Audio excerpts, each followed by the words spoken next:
ഹൃദയത്തെ കാത്തുകൊള്ളുക.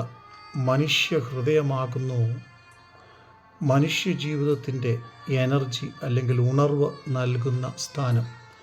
ഹൃദയം നിരാശപ്പെടുകയും വേദനിക്കുകയും ദുഃഖിക്കുകയും ചെയ്യുമ്പോൾ അവിടെ നാം ക്ഷീണിച്ചു പോകുന്നു. വിചാരങ്ങളും ആലോചനകളും ഹൃദയത്തിൻ്റെ ഉള്ളിൽ നിന്ന് പുറപ്പെടുന്നു. അത് ഒരുപക്ഷെ നമ്മെ നിരാശയിലേക്കും ചില സമയങ്ങളിൽ നമ്മെ തകർച്ചയിലേക്കും നയിക്കുവാനിടയുണ്ട്. സകല ജാഗ്രതയോടും കൂടെ നിൻ്റെ ഹൃദയത്തെ കാത്തുകൊള്ളുക. ജീവൻ്റെ ഉത്ഭവം അതിൽ നിന്നല്ലോ. സദൃശ്യവാക്യം 4:23. അതെ, ജാഗ്രതയോടെ നമ്മുടെ ഹൃദയത്തെ കാത്തുകൊള്ളുക. ജീവൻ്റെ ഉത്ഭവം അതിൽ നിന്ന് ആണല്ലോ. ക്രിസ്തു വിശ്വാസത്താൽ നിങ്ങളുടെ ഹൃദയങ്ങളിൽ വസിക്കുന്നുവെങ്കിൽ ശത്രുവിനെ ജയിക്കുവാനും ദുഷ്ടനെ തകർത്തു കളയുവാനും നമുക്ക് കഴിയും. സകല ഉണർവിൻ്റെയും അനുഗ്രഹത്തിൻ്റെയും ഉറവിടം നമ്മുടെ ഹൃദയമാണ്. അതുപോലെ തന്നെ ദുഃഖവും പ്രയാസവും അവിടെ നിന്ന് തന്നെ ഉത്ഭവിക്കുന്നു. എന്നാൽ നാം ജ്ഞാനത്തോടും വിവേകത്തോടും ദൈവിക പരിജ്ഞാനത്തോടും കൂടെ ജീവിക്കുവാൻ ദൈവം നമ്മെ ആഗ്രഹിക്കുന്നു.